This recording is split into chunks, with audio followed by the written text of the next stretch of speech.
Perekonomian Indonesia triwulan 1 2011 mengalami pertumbuhan sebesar 6,5% dibandingkan dengan triwulan yang sama tahun lalu, atau 1,5% jika dibandingkan dengan triwulan 4 2010.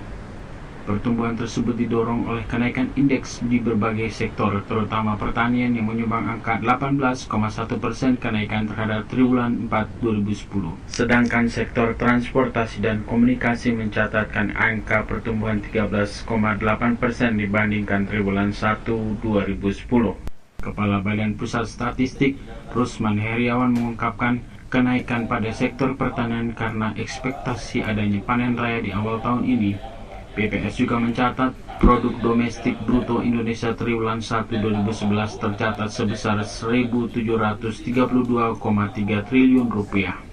Dari pencapaian tersebut, Rusman meyakini PDB Indonesia akan menembus angka 7.400 triliun rupiah pada akhir 2011, sehingga pendapatan per kapita Indonesia diharapkan menjadi sebesar 3.550 dolar Amerika. PDB kita di tahun 2011 ini ya bisa mencapai 7.400 triliun. 7.400 triliun ya. Kira-kira adalah analog dengan triwulan 1 yang kemudian kita proyeksikan untuk triwulan 2, 3 dan 4 ya. Kita tidak bicara pertumbuhan ekonominya, tapi kira-kira nominalnya itu bisa mencapai 7.400 triliun.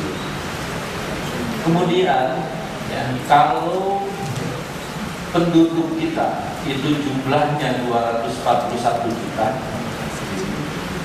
tahun 2010, 241 juta, kira-kira nanti PDB per kapita kita itu bukan sesuatu yang akan terjadi ya. Tetapi paling tidak kita punya gambaran keadaan di 2011 ini kalau ekonomi juga berjalan seperti yang kita harapkan, yang kita prediksikan begitu ya, itu kira-kira PDB per kapita kita itu bisa sampai kepada 30,7 juta, 30 juta ya, per kapita per tahun 2011. Nah, dalam dolar kira-kira itu ya PDB kita itu bisa sampai ke 3.550. 3.550, saudara-saudara tahu ya, sepanjang tahun 2010 dulu PDB kita itu 3.000 ya, 3.000 sekian, kecil ya, 3.000-an, 3.000, sekarang bisa 3.500-an asal ya. Kurs juga itu kita stabil pada tingkatan 8.600-an.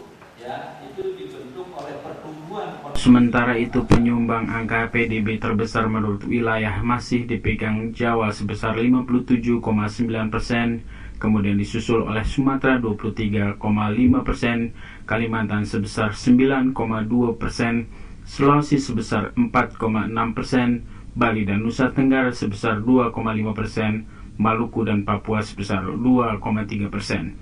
Bisnis TV, Jakarta.